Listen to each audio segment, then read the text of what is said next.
Pontificate. I'm your host, Renee Kranz. In the studio with me today, we have Dr. Chris Burgwald. Welcome, Dr. Burgwald. Hi, Mrs. Kranz. Mrs. Kranz. Ooh, I like Mrs. Kranz, and hardly anybody ever calls me that. So, we wanted today, of course, everyone knows, unless you live under a rock, you know that Pope Francis passed away earlier this week on Easter Monday, and wanted to talk about Pope Francis's legacy this week. So I asked Chris to come in as our theologian and just all-around smart guy. Okay. So hopefully he can pull it together and get us some interesting stuff. But we want to talk about the Pope's legacy, what he did, what we should remember about him, how he got to be Pope, those kinds of things. So, and then next week we will have another Catholic Views episode talking about the conclave and what happens basically after the mourning period, which is 9 days after the funeral of Correct. the Pope, correct? What happens after that time until a new Pope is elected, named, however we call it. So we'll do that next week. So Dr. Chris will be back. He will. He'll be Okay. back. In case I didn't ask you already, he'll be back again. Okay, so Chris, for everyone, you probably know most of this, but for everyone out there, I want to start. I'll go through just a quick timeline of Pope Francis. So he was born December 17th, 1936 in Buenos Aires, Argentina, to Italian immigrant parents. I didn't realize his parents were Italian. Oh, yeah. So he's an Italian Pope anyway, right? Well, In a way. no. Italian heritage. Yes. Entered the novitiate of the Society of Jesus, which is the Jesuits, in March 1958. He was ordained a priest on December 13th, 1969, before I was even born. Took perpetual profession as a Jesuit in 1973. I was born by then. Ordained an auxiliary bishop of Buenos Aires, June 27th, 1992. Installed as an Archbishop of Buenos Aires, February 28th of 1998. That wasn't very long between 6 first years. being ordained a bishop to Archbishop. He was elevated to the College of Cardinals, February 21st of 2001. Also not a long time between there. And elected as the 265th successor to St. Peter on March 13th, 2013, the first pope from the Americas. One kind of, for us in the U.S., memorable part for sure of Pope Francis's pontificate was the apostolic journey to the U.S., which was September of 2015. Mm-hmm. Many things after that, in the 10 years after that, of course, and we'll talk about some of those. Chris, will you I know you wanted to talk kind of going from there about how he came to be Pope and so on. And, I know there were some things you want to talk about kind of in general before we talk about encyclicals and things like that. So he is of Italian descent. But he's definitely an Argentinian. Right. He was born in Argentina. Right. His Jorge Maria Bergoglio. It's an Italian, because you look at it, it's an Italian last name. Right. So it looks like Bergoglio. Right. But in Italian, GL is a G. So Bergoglio is how you pronounce the Holy Father's last name. Mm-hmm.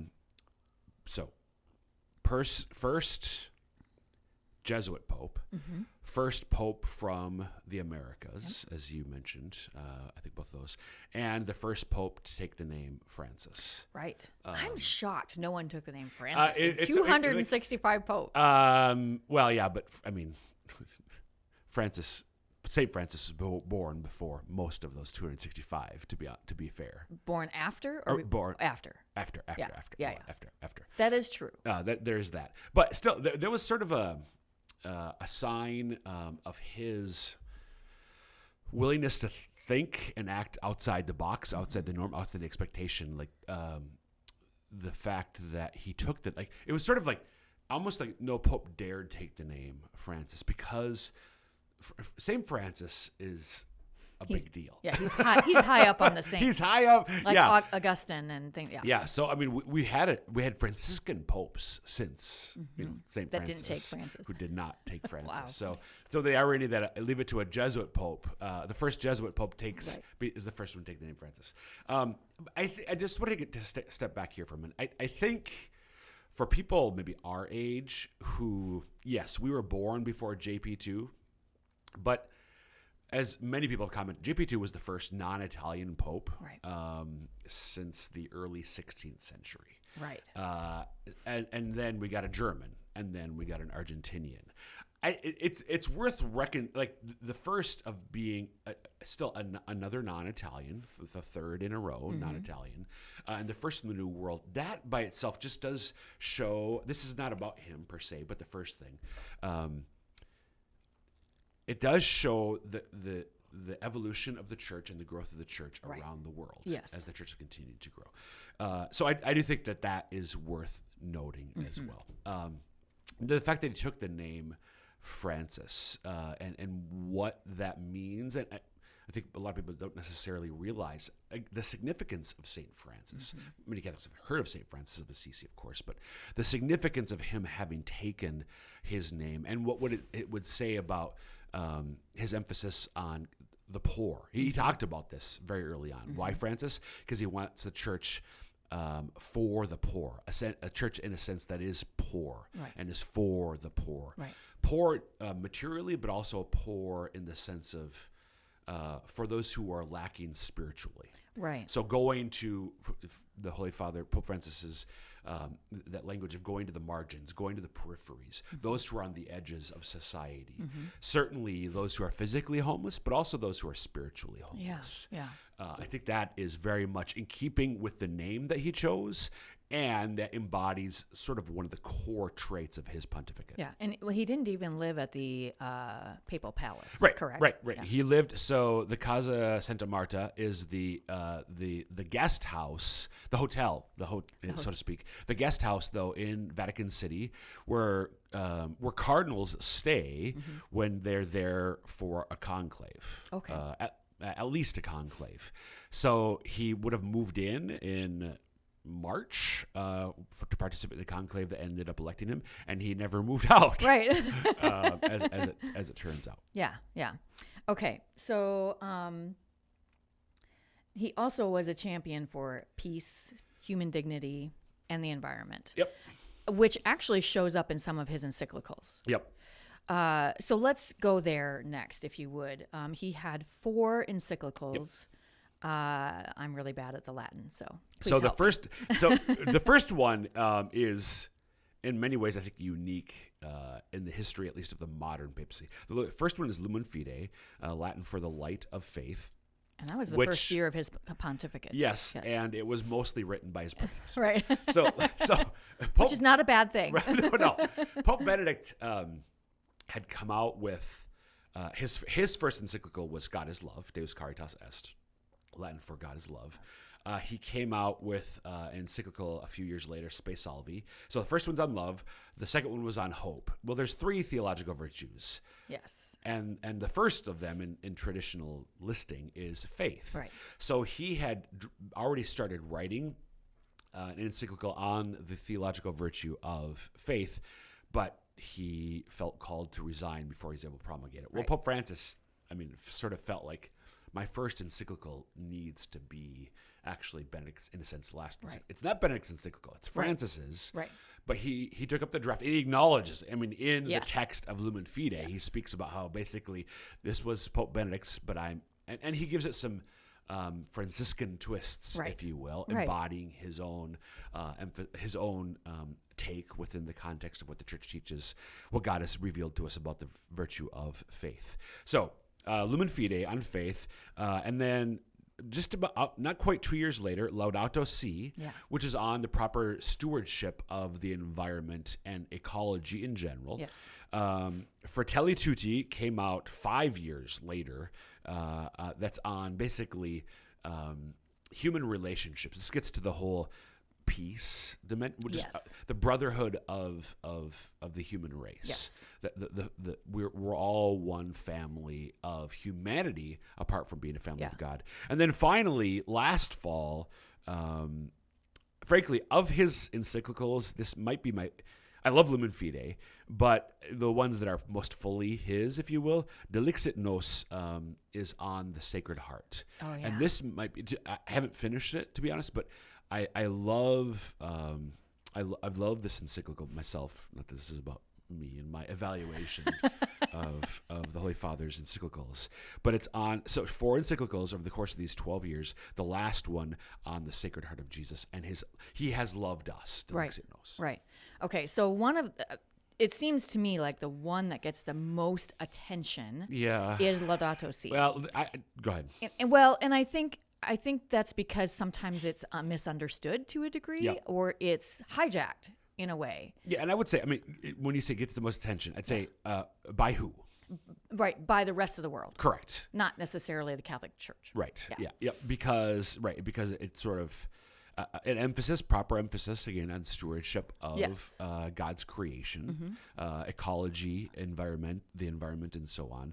So that fits perfectly with what dovetails with some like the whole climate change thing and sort of thing. And I'm not confirming or denying. Right. We're not getting into that, but because of that, I think that's why of these 4, it got the most attention from a secular perspective. Yeah. And Fratelli Tutti, if I remember right, that also had quite a bit to do with human dignity. Yeah. Correct? Yep. Yeah. Yep. So if I remember, I read some of that. I don't think I read the whole thing. But I read some of that, and I remember some pieces about abortion and some different things like that, and how we should treat our fellow man. The focus of Fratelli Tutti is on fraternity and social friendship. So again, the brotherhood of the human race. Yeah, which is going to include things like that. Yep. Okay. Anything else you want to say about those? Or well, not about the encyclicals, but some of his other writings. Okay, so let's move on to are those all apostolic exhortations, or are there other things as well? The ones that I'm thinking of are exhortations. Okay. So can you tell us what's the difference between the two first? Yeah. So an encyclical is so there's different kinds of papal documents. Mm-hmm. There's constitutions, exhortations, letters, bulls, encyclicals, apostolic letters, messages, all these. When it comes to, so some of them are a bit more like related to the law, like church law, legislation, that sort of thing. So the constitutions, papal bulls tend to be that way. Motu proprios are another thing that's usually about a matter of a change in law. Mm-hmm. When it comes to sort of teaching or doctrinal content, encyclicals are the highest level of teaching document. Okay. An apostolic exhortation is just that. It's an exhortation. It's encouragement. In the last probably 50, 60 years, most papal exhortations have been in response to one of the synods, which we'll talk about too. Right. Popes tended to write exhortations, not exclusively, but oftentimes after a synod of bishops, a gathering of bishops about some particular dimension of church life. Right. So they'd write an exhortation summarizing that. Not quite an encyclical, but still, this is like Dad writing us a letter. Right. So you should always pay attention to what Dad has to say. All of these. Encyclicals are the highest, exhortations the next. I think the exhortations by far have gotten the most attention. Okay. Two in particular. Yes. Well, yeah, 2 in particular, kind of a third. For me, and I'm not alone in this. Many people would say the programmatic document, like the document that defined the direction that Pope Francis wanted to go, and in many ways, maybe not every way, in many ways did go, was his first exhortation, which came out after his first encyclical in the fall of 2013, Evangelii Gaudium, the joy of the gospel. Right. So Evangelii Gaudium was an exhortation in response to a synod on the new evangelization that had been held back in 2012. Okay. And he offers his thoughts on the importance of the new evangelization. And he had written, as Archbishop of Buenos Aires, as a bishop of South America, there had been a gathering of the South American bishops in Brazil in 2008-ish, I think, memory serves right, somewhere around there. And Cardinal Bergoglio was one of the primary drafters of the Aparecida document, which sort of outlined the South American bishops for the new evangelization of their continent. Sure. It's a beautiful document. When you read that and then you read Evangelii Gaudium, like, oh yeah, I see the commonalities Sure. here. It really is. I think that overall is my favorite document of Pope Francis's. Okay. His second exhortation got a lot more attention in the secular world and a lot of attention in the church world, Amoris Laetitia, which is, another post-synodal exhortation on love in the family. And the reason I don't remember that one. You don't remember? I don't remember that one. Amoris Laetitia? Yeah, you do. I wasn't working here at the time, rember, so I may not have been paying attention as much. Amoris Laetitia got attention because it seemed, there seemed to be potentially an opening for people who have been divorced in the church to receive Holy Communion. Right. Divorced and remarried outside of the church without an annulment to receive Holy Communion. Right. And that got a lot of controversy generally a lot of controversy inside and outside the church. Pope Francis has always said he's a son of the church. There are a lot of people who've said no, what he said can be properly interpreted in light of what the church has always taught. Other people disagreed, so there was a big brouhaha about that. There were a couple others as well, but some of these. His third one, Gaudete et Exultate, an exhortation on the call to holiness in today's world. I remember reading that. That came out in 2018. That was a great exhortation as well, and there were others as well, but I don't want to take up too much time. We don't want to talk about those exclusively, right? Yeah. Okay, so we have to talk about one of the probably key things in Francis's pontificate was the synod on synodality. Yeah. Were there other synods before that? Yeah. So under him? Under him? Yes. Yeah. So yes. Okay. So why do you think? And I'm going to ask you for your opinion. Okay. You give it if you don't want to give it, that's fine. Why do you think this was so critical to Francis? If there's something he wanted to do, I feel. Because I know you've read stuff about it. So. I think that one of Pope Francis's great desires in how the church goes about its work is that there would be a lot of conversation. This is definitely true. He invited conversation. Yeah. From voices across the theological spectrum. He seems to have had sort of just a deep conviction that in terms of discerning the path, the proper path forward in life of the church, let's just get everybody together and hash it out. Right. One of the most well-known Catholic public intellectuals, Catholic public voices in the Catholic Church, certainly in the United States, if not globally, is George Weigel. And George Weigel earlier this week had a column talking about Pope Francis and how actually talking about Amoris Laetitia. They had met 3 times, 3 in-depth conversations, and the last one happened to have been probably about 10-ish years ago, less than 10 years ago, and talking about Amoris Laetitia. And George Weigel reports that he told the Holy Father, but it's causing a lot of controversy. And Weigel reports that the Holy Father said, argument is good. It's good to argue about things. And that many people have observed, and this confirms that he thought it was good. Let's just hash things out, even things that maybe have been settled before. Right. There's nothing wrong, it seems, he thought, to hash that out. So synods, it seems, because one of the things about the Holy Father is he never really would say what he thought about certain things. Right. Hey, let's talk about being a more synodal church. Your Holiness, what do you mean by synodal? And he would sometimes he'd answer questions like that. Other times he wouldn't. Right. He wanted people to. Well, he didn't say this, but what do you think synodal means? Well, what do you think synodal means? Right. He seems to have wanted people even to hash out, well, what does synodal mean? But I think it was born out of this conviction. The best way forward is to have sort of group, ecclesial, church discernment about the best way for the church to move forward. So is it still kind of unknown whether or not the synod on synodality will continue? Because there's another piece of it that happens at the end of the year. Is that right? Well, there's still, I mean, The synods per se, there were two of them back to back, Yep. 22, 23, or 2022, 2023, or 2023, 2024. Yeah.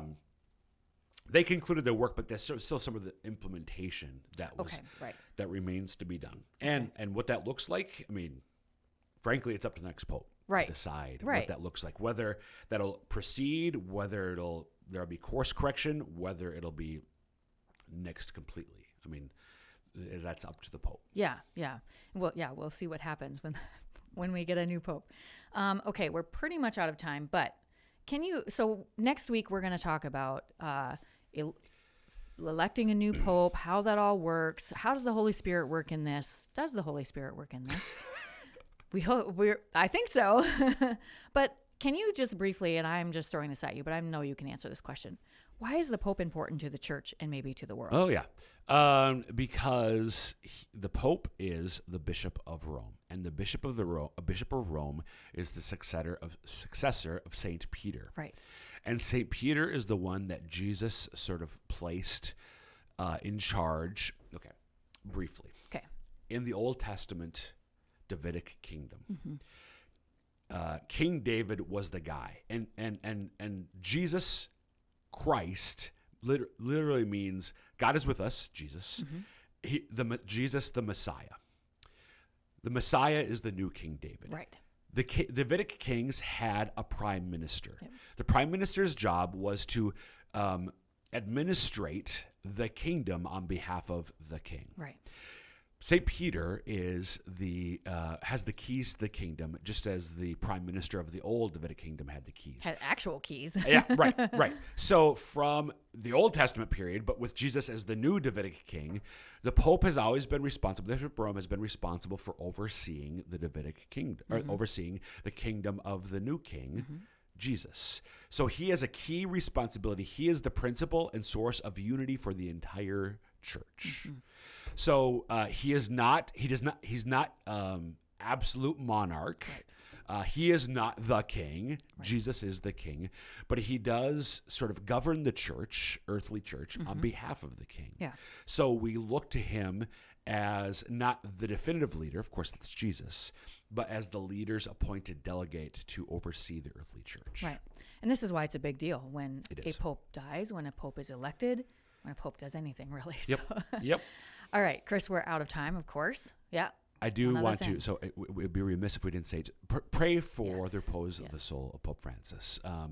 Just his role as a son of the Heavenly Father, but as a man of the church, Archbishop, and as Pope. I mean, the weight of that responsibility. So pray for the repose of his soul, that he is perhaps already or very quickly resting in the bosom of the Lord. Pray for his. I know we're going to be transitioning here to conversation about the conclave and the next Pope, but it's important to continue to pray for the Pope as we're still in this time of mourning for his loss. Yeah, thank you for adding that. Again, we'll talk to you next week with more. So thank you for doing this today. You bet. Yeah. If you want more information on resources, information on Pope's funeral, the mourning period, and all things that will be coming in the coming weeks as far as electing a new Pope, we will have a page on the diocesan website at sfcatholic.org. We'll also have things on our social media channels and on Against the Current email newsletter. So keep track of those things. That's it for us today. Hope you'll join us again next week for more Catholic Views.